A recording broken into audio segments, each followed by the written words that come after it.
Good morning to everyone, and today welcome to lecture number 64.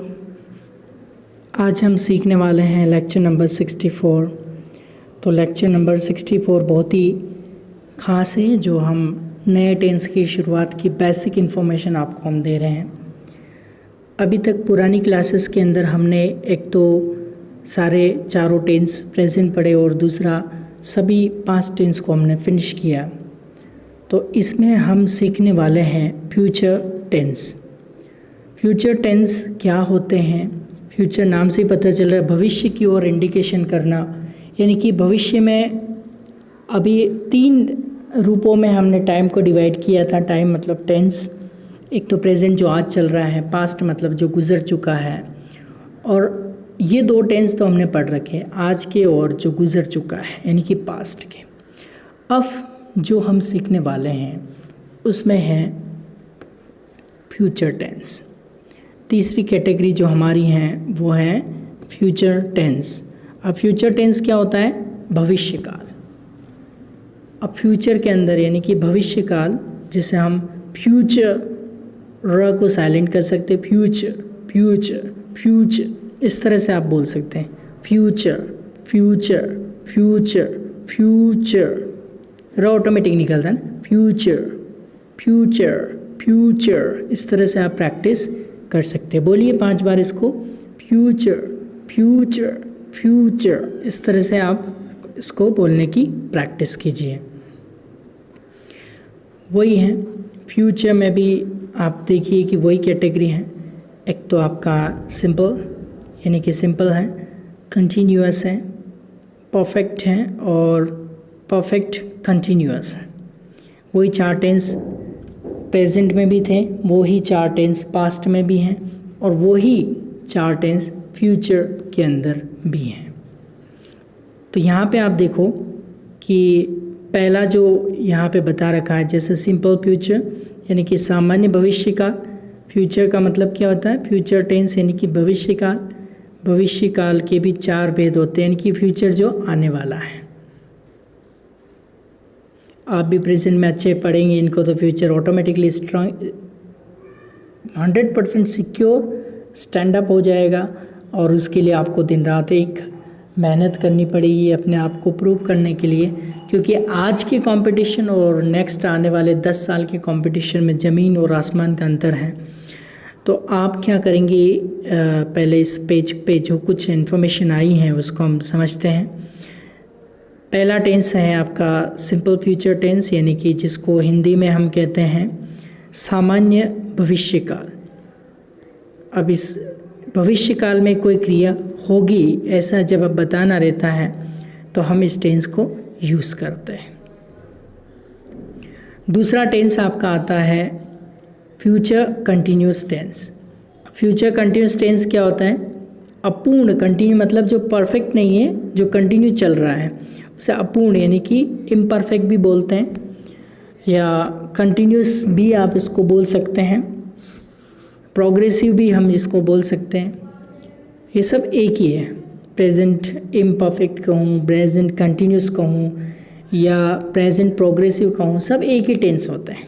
जैसे simple future कहूँ या future indefinite कहूँ, बात ही की उसी तरह से प्रेजेंट कंटिन्यूस हुआ, प्रेजेंट प्रोग्रेसिव हुआ, प्रेजेंट इम्परफेक्ट हुआ, ये सब प्रेजेंट कंटिन्यूस के ही नाम हैं। आपके भी जैसे घर पे अलग नेम होता है, स्कूल में आपका अलग नेम होता है, उसी तरह से इसमें भी जो प्रेजेंट प्रोग्रेसिव कह लो आप, प्रेजेंट इम्परफेक्ट कह लो या प्रेजेंट कंटिन्यूस कह लो, सब बात एक ही है। तो ये क्या है? भविष्यकाल में कोई क्रिया चालू होगी, इस अर्थ में हम इस टेंस का उल्लेख करते हैं। उसके बाद future perfect tense. Future perfect tense क्या है? पूर्ण भविष्यकाल, यानी कि भविष्यकाल में कोई क्रिया पूर्ण हो चुकी है या हुई है या हुई होगी, ऐसे अर्थ में हम इसका उल्लेख करते हैं, यानी कि उसको ऐसा बताते हैं। उसके बाद जो 4th कैटेगरी का हमारे सामने आ रहा है वो फ्यूचर परफेक्ट कंटिन्यूस टेंस है। फ्यूचर परफेक्ट कंटिन्यूस यानी कि अपूर्ण पूर्ण भविष्यकाल, यानी कि अपूर्ण यानी कि कंटिन्यूस है, पूर्ण परफेक्ट है। कुछ काम तो पूर्ण हो गया और कुछ कंटिन्यू चल रहा है, इसलिए उसका नाम है फ्यूचर परफेक्ट कंटिन्यूस टेंस। ठीक है। अपूर्ण पूर्ण भविष्यकाल, यानी कि भविष्यकाल में कोई क्रिया दीर्घ काल से चलती आई होगी, ऐसा जब भी हमें उल्लेख करना है तब हम इस टेंस का यूज़ करते हैं। ये देखिए आप यहाँ पे ब्लॉक यहाँ पे बनाए हुए हैं, तो इसमें आप ओवल शेप में देखिए। फ्यूचर सिंपल टेंस है तो यानी कि सामान्य भविष्यकाल है। दूसरे टेंस की ओर बढ़ें तो फ्यूचर कंटिन्यूस टेंस है, यानी कि अपूर्ण भविष्यकाल है। फिर तीसरे टेंस की ओर बढ़ें तो फ्यूचर परफेक्ट टेंस है, यानी कि पूर्ण भविष्यकाल है। और चौथा टेंस जब इसकी तरफ हम बढ़ते हैं, फ्यूचर परफेक्ट कंटिन्यूस टेंस, यानी कि अपूर्ण पूर्ण भविष्यकाल। इस तरह के 4 टेंस यहाँ पे हैं। ओवल शेप यानी कि अंडाकार शेप में आपको बता रखें। तो वही सिंपल फ्यूचर, इसकी पहचान के साथ इसके भी 6 कैटेगरी यहाँ पे दे रखी है। फ्यूचर कंटिन्यूस की भी 6 कैटेगरी यहाँ पे दे रखी है। फ्यूचर परफेक्ट की भी यहाँ पे 6 कैटेगरी दे रखी है। और फ्यूचर परफेक्ट कंटिन्यूस की भी यहाँ पे 6 कैटेगरीज दे रखी है, यानी कि सभी की यहाँ पे 6 कैटेगरीज यहाँ पे डिवाइडेशन कर रखा है। उन 6 कैटेगरीज में क्या है, एक तो टाइप 1 है, टाइप 2 है, टाइप 3 है, टाइप 4 है, टाइप 5 है और टाइप 6। यानी कि आप देखिए simple, negative, interrogative negative, WH interrogative negative, वो 6 टाइप आपको बताए थे, वो 6 टाइप इसमें दे रखे हैं। जैसे आप यहाँ पे देखो, सिंपल फ्यूचर की बात करते हैं। सिंपल फ्यूचर में ये 6 टाइप आप देखिए। पीछे गा गीगे निकलेगा, वह बोलेगा, ही विल स्पीक। ट्रांसलेट कैसे हुआ ये आपको जब प्रैक्टिस 4 पढ़ेंगे तो एक एक शब्द हम कौन करके सब्जेक्ट निकाल के पीछे से आगे चलते हैं। तो फ्यूचर टेंस में कोई भी टेंशन लेने की आपको ज़रूरत नहीं है। यहाँ पे भी हेल्पिंग वर्ब की कोई टेंशन नहीं है। पास्ट और फ्यूचर में ज़्यादा आपको हेल्पिंग वर्ब में सिंगुलर प्लूरल समझने की ज़्यादा टेंशन नहीं है, केवल पास्ट कंटिन्यूस में ध्यान रखना पड़ता है। बाकी चाहे आप पास्ट सिंपल पास्ट की बात करो, पास्ट परफेक्ट की बात करो, पास्ट परफेक्ट कंटिन्यूस की बात करो, वहाँ पे एक ही हेल्पिंग वर्ब सब जगह चलती है। और यहाँ पे फ्यूचर में केवल आपको ध्यान रखना है विल और शैल का, WILL और SHALL, ये 2 वर्ड जहाँ भी हैं तो फ्यूचर का इंडिकेशन आता है। देखिए, वह बोलेगा 6 कैटेगरीज में डिवाइड कर रखा है सेंटेंसेस को। वो 6 कैटेगरीज क्या है देखिए।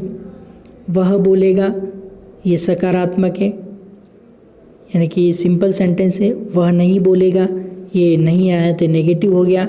वह बोलेगा क्या, ये क्या शब्द आगे आए पीछे आए तो ये इंटेरोगेटिव है। वह बोलेगा नहीं क्या, ये नहीं भी आ रहा है, क्या भी आ रहा है तो ये इंटेरोगेटिव भी है और नेगेटिव भी है। अब वह क्या बोलेगा तो व्हाट आ रहा देखो इसमें, तो WH इंटेरोगेटिव है। और एक और कैटेगरी इसमें हमने यहाँ पे बनाई है, वो है वह क्या नहीं बोलेगा, तो ये WH भी है और इंटेरोगेटिव भी है और नेगेटिव भी है। तो इस तरह के सिंबल्स यहाँ पे बहुत ही सिंपल, जैसे मैंने आपको पहले ही बताया कि मैं सबसे ज़्यादा टाइम सिंपल प्रेजेंट में लेता हूँ। अगर आपको सिंपल प्रेजेंट टेंस बहुत ही अच्छे से समझ में आ गया तो दूसरे टेंस आपके लिए कुछ भी नहीं है, यानी कि सिंपल प्रेजेंट में ही आपको बहुत सारी प्रॉब्लम होती है, बाकी किसी टेंस में इतनी सारी प्रॉब्लम आपको नहीं होगी। तो देखो इसको किस तरह से कैटेगराइज किया गया है। वह बोलेगा, ही विल स्पीक। वह नहीं बोलेगा, ही विल नॉट स्पीक। वह बोलेगा क्या, विल ही स्पीक। वह नहीं बोलेगा क्या, वॉन्ट ही स्पीक। अब देखो आप क्या करेंगे, ये जो विल है इसमें अगर मुझे ऐड करना है नॉट, तो जनरली हम क्या करते थे, हेल्प में लिखते थे और इसमें क्या जोड़ देते एंटी, तो ये विलेंट गलत हो जाएगा। हम क्या करेंगे, इस विल नोट का शॉर्ट क्या होता है वो आपको ध्यान रखना है, वॉन्ट होता है। और इस तरह शेल नोट का जो शॉर्ट होता है वो कॉन्ट्रैक्टेड फॉर्म वो आपको पढ़ाई थी, वहाँ पे आप देख सकते हैं शेल नोट का शांट होता है। तो विल नोट का वॉन्ट होता है, शेल नोट का शांट होता है। ये ध्यान रखना, शैलेंट और विलेंट नहीं होगा। बस इस बात का ख्याल रखा जाए, इस बात का ध्यान रखा जाए अच्छे से कि कहाँ पे हम नेगेटिव में या तो विल नॉट लिख सकते हैं। नॉट लिखेंगे तो अलग अलग NOT पूरा लिखना पड़ेगा, और अगर हम शॉर्ट लिखेंगे तो वॉन्ट लिखना पड़ेगा। फैसला आपके सामने है, डिसीजन आपको लेना है कि आपको वॉन्ट लगाना है या विल नॉट लगाना है। विलेंट नहीं लगेगा और शैलेंट नहीं लगेगा, केवल फ्यूचर टेंस और एक कैन आता है जब हम मॉडल पढ़ेंगे उसमें भी, और एम प्लस नॉट में ही। 4 हैं ऐसे जिसमें हमें ध्यान रखना पड़ता है, एक तो एम नॉट में, एक विल नॉट में, एक शेल नॉट में और कैन नॉट में। ये 4 हैं, इसमें जब एंटी नहीं लगता है बाकी सब में एंटी लग जाता है। अब फ्यूचर कंटिन्यूस में देखो, ये जो 4 कैटेगरी है इसमें कुछ भी नहीं आप हेल्प में ऐसे लर्न कर सकते हैं। Will, will be, will have been. बोलिए 5 बार मेरे साथ, will, will be, will have been. Will, will be, will have been. Will, will be, will have been. Will, will be, will have been. तो ये चारों फ्यूचर टेंस हो गए।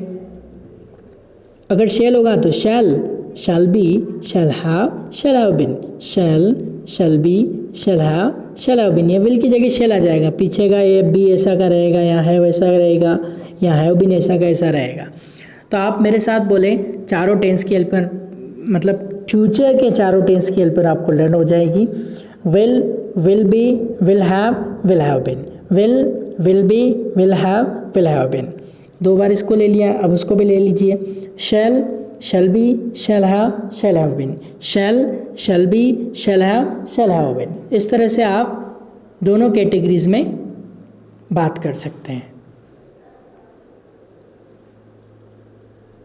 अब विल कहाँ लगाना, शेल का लगाना, यहाँ पे जो फर्स्ट पर्सन होंगे आई और वी, उनके साथ आपको शेल लगाना होगा और बाकी सबके साथ आपको विल लगाना होगा। ये टेंस का इसका रूल है। तो देखिए हम इसको पढ़ते हैं। वह बोलेगा, देखिए इसको जूम आउट कर देते हैं हम, ये जूम आउट कर दिया।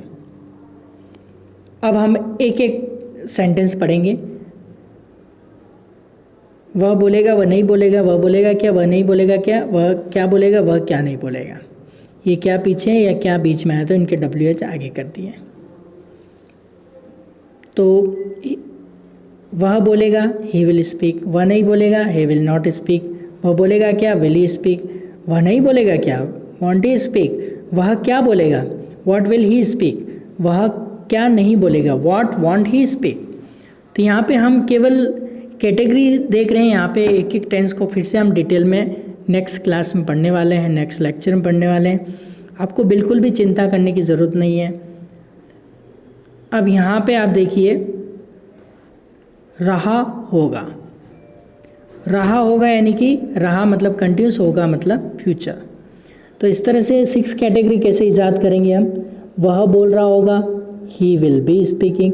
जो कुछ करना है ये बी स्पीकिंग के टुकड़े नहीं होंगे, ध्यान रखना। ये बी स्पीकिंग आप देख लो, सब में एक साथ चलेगा।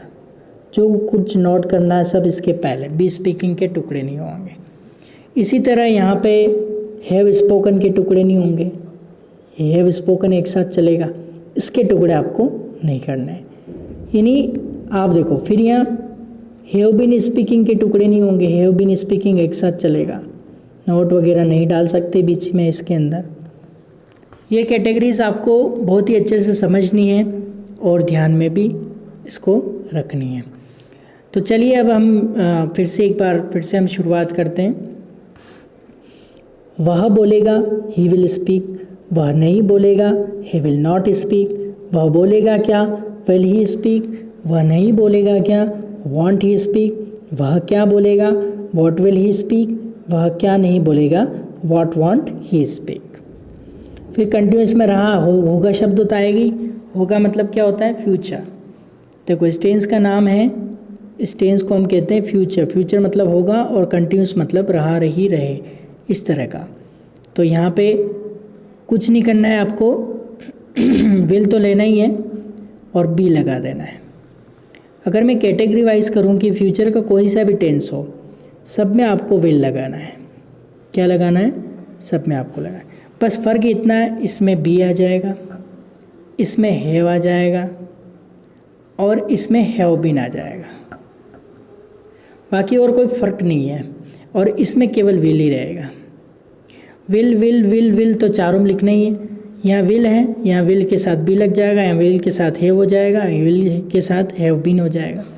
ये पूरा कंटिन्यूस का तो इस पूरे ब्लॉक में आईएनजी चलेगा। ये परफेक्ट का तो इस पूरे ब्लॉक में थर्ड फॉर्म चलेगी। वापिस ही कंटिन्यूस का इस पूरे ब्लॉक में आईएनजी चलेगा। और यहाँ फर्स्ट फॉर्म चलेगी विल के साथ। बहुत ही सिंपल है, बहुत ही ज़्यादा सिंपल है।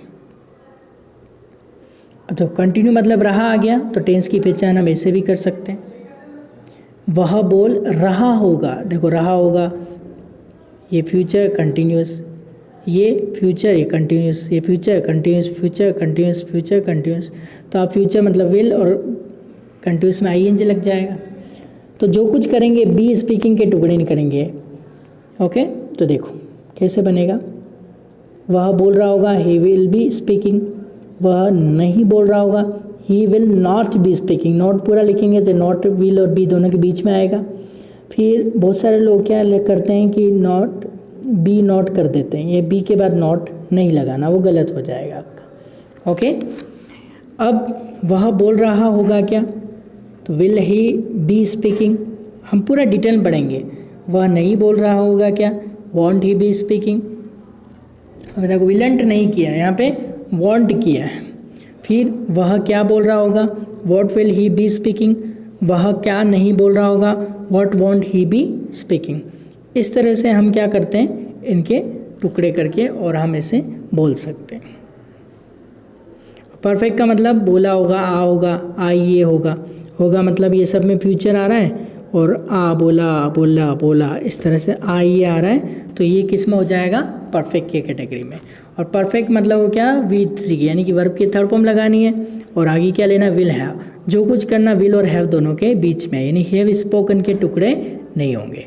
अब आप देखो अगर मैं यहाँ पे विल हटा दूँ तो ये प्रेजेंट परफेक्ट हो जाएगा, लेकिन यहाँ पे सब्जेक्ट चेंज करना पड़ेगा हमको, है ना। चलिए देखिए, उसने बोला होगा, ही विल हैव स्पोकन, या वह बोला होगा, ऐसा बोल सकते हैं। वह नहीं बोला होगा, he will not have spoken. वह बोला होगा क्या, विल ही हैव स्पोकन। वह नहीं बोला होगा क्या, वॉन्ट ही हैव स्पोकन। वह क्या बोला होगा, what will he have spoken. वह क्या नहीं बोला होगा, what won't he have spoken.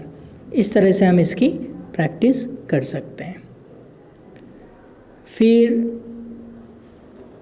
अगला जो लास्ट कैटेगरी है, इसमें भी विल हैव तो है ही, ये बीन आ जाता है इसमें, और कंटिन्यूस है इसलिए आईएनजी वाली लाइन चलेगी इसमें। वह बोलता आया होगा, he will have been speaking. वह नहीं बोलता आया होगा, he will not have been. अब नोट का जो ना विल के तुरंत बाद ही वॉन्ट भी कर सकते, शॉर्ट करना चाहे तो। वह बोलता आया होगा क्या, will he have been speaking. वह नहीं बोलता आया होगा क्या, won't he have been speaking. वह क्या बोलता आया होगा, what will he have been speaking. और वह क्या नहीं बोलता आया होगा, what won't he have been speaking. बस इस तरह से आपको ये चारों कैटेगरी देखनी। अब इनकी डिटेल हम नेक्स्ट लेक्चर में हम पढ़ेंगे, क्या है कैसे क्या है, एक एक टेंस की हम डिटेल पढ़ेंगे। लेकिन फ़िलहाल आपको इतना ही करना है कि आपको ये सारी जो कैटेगरी हैं, यानी कि ये कैटेगरी है एक टेंस में 6 टाइप बनाने की। देखो 6 ये हुआ, 6 इसके हुए, 6 इसके हुए, 6 इसके हुए, ये टोटल 24 सेंटेंसेस इसके हमने बनाए हैं। उसके बाद आपको यही करना है। अब मैं इसको देखो शॉर्ट जल्दी से बोल के बताता हूँ। He will speak, he will not speak, will he speak, want he speak, what will he speak, what won't he speak. इसको ले लीजिए। He will be speaking, he will not be speaking, will he be speaking, will he not be speaking, what will he be speaking, what won't he be speaking. He will have spoken, he will not have spoken, will he have spoken, won't he have spoken, what will he have spoken, what won't he have spoken. He will have been speaking, he will not have been speaking, will he have been speaking, won't he have been speaking, what will he have been speaking, what won't he have been speaking. अब इनकी हिंदी भी आप समझ लीजिए। वह बोलेगा वह नहीं बोलेगा, वह बोलेगा क्या, वह नहीं बोलेगा क्या, वह क्या बोलेगा, वह क्या नहीं बोलेगा। वह बोल रहा होगा, वह नहीं बोल रहा होगा, वह बोल रहा होगा क्या, वह नहीं बोल रहा होगा क्या, वह क्या बोल रहा होगा, वह क्या नहीं बोल रहा होगा। वह बोला होगा, वह नहीं बोला होगा, वह बोला होगा क्या, वह नहीं बोला होगा क्या, वह क्या बोला होगा, वह क्या नहीं बोला होगा। वह बोलता आया होगा, वह नहीं बोलता होगा, वह बोलता आया होगा क्या, वह नहीं बोलता आया होगा क्या, वह क्या बोलता आया होगा, वह क्या नहीं बोलता आया होगा। इस तरह से आप जब स्टार्टिंग में प्रैक्टिस कर रहे हो तो आप हिंदी और इंग्लिश दोनों सीखें, नहीं तो आपको पता नहीं चलेगा कि आप क्या बोल रहे हैं, क्योंकि हम बेस कंप्लीट कर रहे हैं। इसलिए मुझे हिंदी में आपको समझाना पड़ रहा है कि अब पूरा बेस जो है हमारा कंप्लीट हो जाए अच्छी तरह से। फिर जब सेट लेवल में आएंगे, जब गो लेवल में आएंगे तो इंग्लिश टू इंग्लिश ही हमारा कम्युनिकेशन चलेगा। तो अभी ये गेट लेवल में हम 3 लेवल के अंदर जो गेट हैं वो एंट्री 0 लेवल है। ये पूरा टेंस क्लियर इसमें हो जाएंगे आपके। 12 टेंस को डिटेल के साथ पढ़ाया हुआ है विथ हेल्पिंग वर्ब। आपको बहुत ही अच्छे से इसको समझना है। तो आज के लेक्चर में हम इतना ही सीखेंगे। Till then goodbye and take care, all the best.